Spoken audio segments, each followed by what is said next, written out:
Hello guys, this is SuperBoi Comics coming at you with a new review for Daredevil number 611, The Death of Daredevil, Part 3. Now this book is written by Charles Soule, with art by Phil Noto, and this is the second to last issue of Charles Soule's run on the character. I'm sad to see him go. I really like Charles Soule's run, but we got Chip Zdarsky coming on the horizon with a new book, and I like Chip Zdarsky too. So hopefully that book lives up to the mantle that this book left behind. So let's get into the book. So the basic premise of this story so far is that Matt has organized a little group of other vigilantes and heroes to help him take down the Kingpin, who has been elected the mayor of New York, and they suspect that he's been involved in some election fraud, so they're trying to figure all that out. And meanwhile, there's this new guy named Vigil who killed the Kingpin's right-hand man. But Kingpin is holding Daredevil responsible, and so the Kingpin has put out a bounty on Daredevil's head. So Daredevil is a man on the run from Stiltman, one of them. And there's some really cool art here from Phil Noto. I personally appreciate how he makes Daredevil really pop on the page, in contrast to the sort of bland cityscape, which is good. I like that in my superhero comics. I think superheroes should always stand out on the page. They're bright, they're colorful. The cities, not so much. But that's what I like. And it's really consistent, easy to follow art too. We see Daredevil swinging here, he lifts up, and then he drops back down. And it's very clear and concise. Sometimes artists try to depict fight scenes, and they can get a little muddled, a little messy, a little complicated. But Phil Noto manages to keep it clear and consistent and good, fun, easy to follow. And I really dig that. And so Daredevil's been running from Stiltman for a while, but then the only thing worse than Stiltman happens, which is, boom, 2 Stiltman. So Daredevil's really got to pick up the pace now.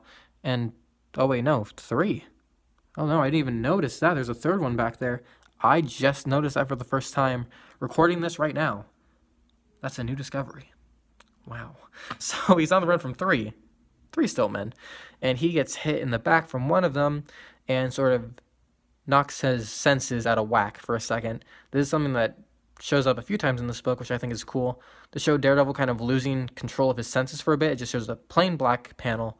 That's cool. That's a nice little touch. I really like that detail. So these Stillmen have now lured Daredevil into a trap. They've lured him into this empty stadium where 6 other supervillains are waiting for him, these guys. And what's cool about this particular selection of villains is that Charles Soule actually found a way to make all of these villains' powers contribute to their defeat. And what I mean by that is Daredevil's got to think fast. He's been cornered and he's surrounded. He's outnumbered 6-1. He's got to come up with a plan. Daredevil's a smart, tactical guy. He's been doing this for years. So what's his plan? Whap. Or should I say Kirk. He hits Claw in the head with a little stick that he has, his billy club, and that causes his sound cannon to go off. His sound cannon goes off, which then Daredevil leaps out of the way from. When he does that, it messes up this guy. Akari senses, which takes him out. These guys panic, and that causes Typhoid Mary to panic, and Typhoid Mary has firepower, so she starts to light people on fire, which causes the auditorium sprinkler system to go off, which triggers Electro, and his electricity powers connect with the water, and zap, zap, zap, everyone's out. Cool. Kind of quick and easy, I gotta say. As much as I like this moment where he's just like, I win. That feels kind of like a Batman thing, just kind of being edgy and cool. I liked it. It's a little easy, I gotta say. It is just maybe a little too easy for Daredevil to take out these 6 guys with one hit. But he's a smart guy, I'm sure he knew all those precise events would happen. Okay, it's a little convenient, I admit. But it's cool. I just thought it was creative how each of the characters' powers kind of played a part in their ultimate defeat. And Daredevil knew that, and he figured that out in a second. And that's cool. That's a guy I can get behind. And so, then Daredevil kind of just walks out into the open and lets himself get shot. I know, right? After all that tactical planning, after all that thinking, you figured out in 1 second how to take out 6 villains, and you just kind of walk out into the open and let yourself get taken down that quickly. That's a little weird, right? Right? Come on, Matt. You're better than this. You can do it. It's Bullseye, because of course it is. And Matt is now cornered by Bullseye. It's not looking good for our boy, Matt. Bullseye spits on him. This is a really good characterization of Bullseye, and by good characterization, I mean he doesn't talk, which is, I think, when Bullseye's at his best, when he doesn't say anything. He's just a cold, calculating killer, gun for hire. That's the Bullseye I like. And then Bullseye gets taken out from behind by Mike Murdock. Really complicated story with him. Long story short, he's Matt Murdock's brother. He doesn't like Daredevil very much. He doesn't know that they're the same person. And Daredevil tried to erase him from existence, so he should be pretty mad at Daredevil, but he's not, because they share a common goal. Mike Murdock wants to take out the Kingpin, and he knows Daredevil's doing that, so they're a little buddy-buddy. So overall, this comic was okay. It was a pretty solid action set piece. A couple of action set pieces in there with Stiltman and then taking out the heroes. Not a whole lot of characterization or like dialogue, but fun. Really getting into Daredevil's head here and seeing how he thinks in really high octane, quick action situations.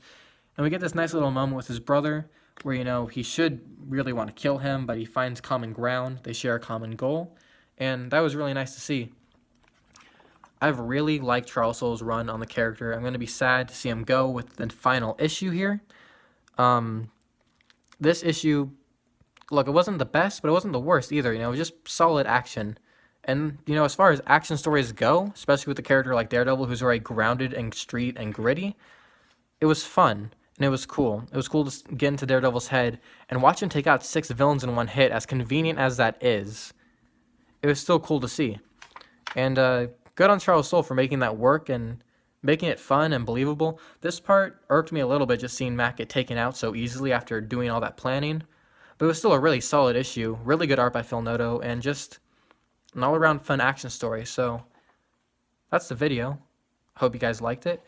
I hope you'll tune into the next one, and I'll see you guys later. Peace.